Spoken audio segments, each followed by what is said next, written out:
दोस्तों एपिसोड की शुरुआत में हमें गैल्वन प्राइम की टीचर को दिखाया जाता है जो अपने स्टूडेंट को म्यूजियम में लेकर आई होती है और बता रही होती है कि करोड़ों साल पहले हमारे प्लेनेट पर आकर एक एस्ट्रॉइड टकराया था जिससे गैल्वन के सभी कुदरती शिकारी मारे गए, लेकिन हमने अभी भी उनका स्केलेटन प्रिजर्व करके रख रखा है जिसे तुम आसानी से देख सकते हो। लेकिन अब हमें यहाँ से चलना चाहिए। उनके जाने के बाद डॉक्टर साइको बॉस अपनी टीम के साथ वहाँ पर पहुँचता है और फॉसिल का डीएनए खाइबर यहाँ पर ले लेता है और अपने नेमेट्रिक्स के अंदर डाल देता है और डॉक्टर साइको बॉस से बात करने लग जाता है। लेकिन तब यहाँ पर कुछ सिक्योरिटी गार्ड आते हैं जिन्हें मेलवेयर आसानी से निपटा देता है और बोलता है कि जो हमें चाहिए था हमें मिल चुका है, अब हमें सिर्फ एजमत का इंतजार। जिसके बाद हमें बेन को दिखाया जाता है जो रुक के साथ बात कर रहा होता है। बातों ही बातों में रुक बोलता है, मैंने तुम्हारी फाइल में पढ़ा था तुम्हें स्मूदी के बाद कोई दूसरी चीज पसंद थी तो वो तुम्हारा एलियन फीडबैक था। पर इतना वक्त हो चुका है लेकिन आज तक तुमने कभी मुझे फीडबैक बन के नहीं दिखाया। जिस पर बेन बोलता है वो फाइल कभी क्लोज हो चुकी है। जिसके बाद हमें बेन को हमें सोचते हुए दिखाया जाता है जब वो 11 साल का था तब बेन को अपना कंडक्टॉइड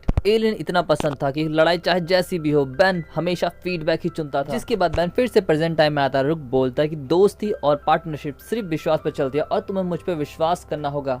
जिस पर बेन बोलता है कि मैं तुम पे विश्वास करता हूँ रुक, लेकिन अभी इन चीजों के लिए सही टाइम नहीं है। बेन की नजर तभी जलती हुई कार पर पड़ती है और बेन यहाँ पर हीट ब्लास्ट बनकर उसकी आग को बुझाने लगता है, लेकिन वो पकमार की कार होती है। पकमार बोलता है कि तुम ये क्या कर रहे हो बेन टेनिसन, तुम मेरा नया हॉट डॉग का बिजनेस खराब करो। लेकिन बेन उसकी बात नहीं सुन रहा होता है। तभी रुक उसके टायर पर हमला करता है जिससे वो पानी में जा गिरता है। यहाँ पर बेन किसी तरीके से पकमार को बचाता है, लेकिन पकमार यहाँ पर बेन को ही अंडी बंडी सुना रहा होता है। जिसके बाद हमें गैल्वन प्लेनेट पर एजमत को दिखाया जाता है जिसे गैल्वन टीचर बता रही होती है कि हम लोग कुछ देर के लिए जब यहाँ से गए तो सिक्योरिटी बीच का अलार्म बजा और जब हम लोग वापस यहाँ पर आए तो ये पत्थर बने पड़े थे। जिस पर एजमत बोलते तुम जा सकते हो और एजमत कुछ चीजें की छानबीन करने के लिए वहाँ पर रुक जाता है, लेकिन टीचर के जाते ही वो जगह सील हो जाती है और एजमत के ठीक ऊपर से डॉक्टर साइको बॉस बोलता है कैसे हो मेरे दुश्मन एजमत, अभी तक जैसे भी थे लेकिन अब ज्यादा देर तक ठीक नहीं रहोगे। और वो अपना डॉगी भेजता है जिसके गले पे नेमेट्रिक्स लगाता है और यहाँ पर वो एजमत का कुदरती शिकारी में खुद को ट्रांसफॉर्म करके एजमत पे हमला करना शुरू कर देता है और एजमत यहाँ पे लगाते है अपना चालू दिमाग और खुद को टेलीपोर्ट करने लगता है। लेकिन डॉक्टर साइको बॉस बोलता है खुद को टेलीपोर्ट करने की कोशिश मत करो एजमत, क्योंकि मैंने यहाँ पे जैमर्स लगा रखा है। जिस पर एजमत बोलता है कि मैं खुद को कहीं और टेलीपोर्ट नहीं कर सकता लेकिन किसी और को यहाँ पर टेलीपोर्ट जरूर कर सकता हूँ। इतना कहते ही बेन और रुक को वो अपने गैल्वन प्लेनेट पर टेलीपोर्ट कर लेते हैं। बेन को वहाँ पर आया हुआ देखकर खाइबर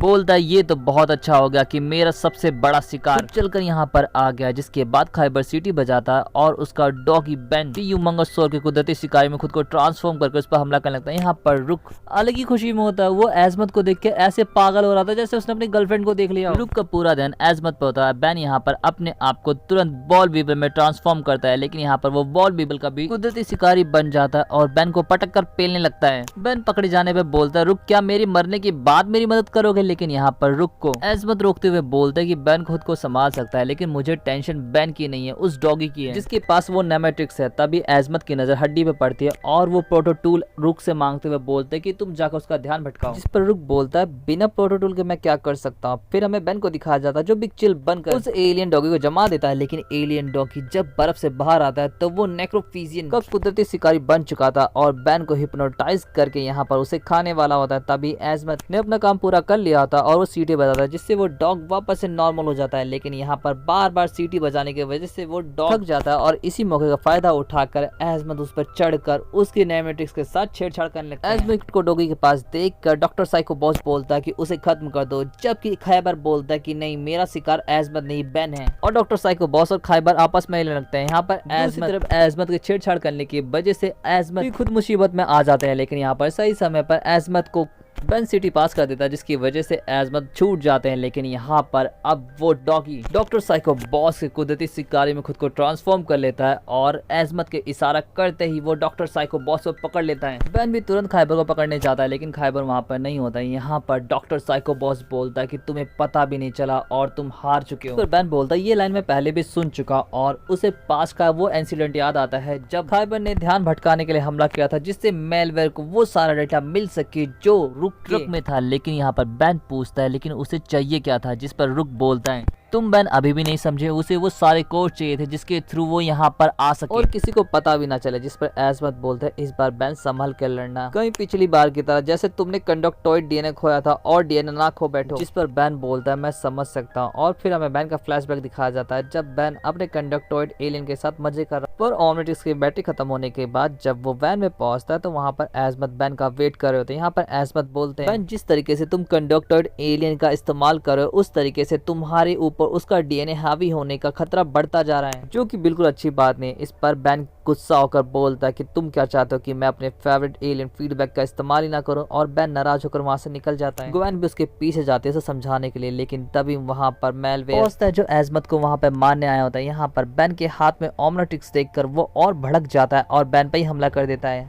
जिससे बैन पलट जाती है। यहाँ पर ग्वेन ग्रैंडपा और एजमत को बचाने में लग जाती है, जबकि बैन लड़ने के लिए खुद को फीडबैक में ट्रांसफॉर्म करके मेलवेयर की तरफ तेजी से बढ़ता है। बैन के कुछ करने से पहले ही उसे पकड़ लेता है और फीडबैक और बैन को अलग कर देता है, जिसके बाद वो फीडबैक को पूरी तरीके से खत्म कर देता है। मेलवेयर जब बैन को बताता है कि उसने बैन का फेवरेट एलियन फीडबैक को पूरी तरीके से खत्म कर दिया है, इससे बैन का गुस्सा 7वें आसमान पर चढ़ जाता है और बैन यहाँ पर ओमलेटिक्स को ओवरलोड पे सेट करके मेलवेयर के अंदर घुसा देता है, जिससे एक जोरदार एक्सप्लोजन होता है और मेलवेयर फट जाता है। जिसके बाद कहानी फिर से प्रेजेंट टाइम में शिफ्ट होती है। यहाँ पर एजमत बताते हैं कि उस बार के बाद से कंडक्टॉइड का डीएनए कभी भी ओमलेटिक्स ने एक्सेप्ट नहीं किया। ये लोग अभी बातें कर रहे होते हैं तभी एक स्मोक बम उनके बीच आगे गिरता है। यहाँ पर रुक तुरंत उस स्मोक को अपने प्रोटोटूल की मदद से साफ कर देता है, लेकिन जब बैन की नजर डॉगी पर पड़ती है तो उसके पास नेमेट्रिक्स नहीं होता। यहाँ पर बैन बोलता कोई बात नहीं, ये दोनों तो हमारे पास है ना। जिसके बाद डॉगी और डॉक्टर साइको बॉस को पकड़ लिया जाता है। यहाँ पर बैन बोलता है चलो अंत भला तो सब भला, जिस पर डॉक्टर साइको बॉस बोलता है ये तो बस अंत की शुरुआत है, और डॉक्टर साइको बॉस के इतना कहते ही गैल्वन प्लैनेट का चांद ब्लास्ट हो जाता है। और दोस्तों उसके साथ ही एपिसोड यहाँ पे खत्म हो जाता है। आपको एपिसोड कैसा लगा जरूर बताएं। चैनल को सब्सक्राइब, वीडियो को लाइक और इंस्टाग्राम पर फॉलो करना ना भूलें। तो मिलते हैं अब इसके पार्ट 2 में। Thanks for watching, sayonara.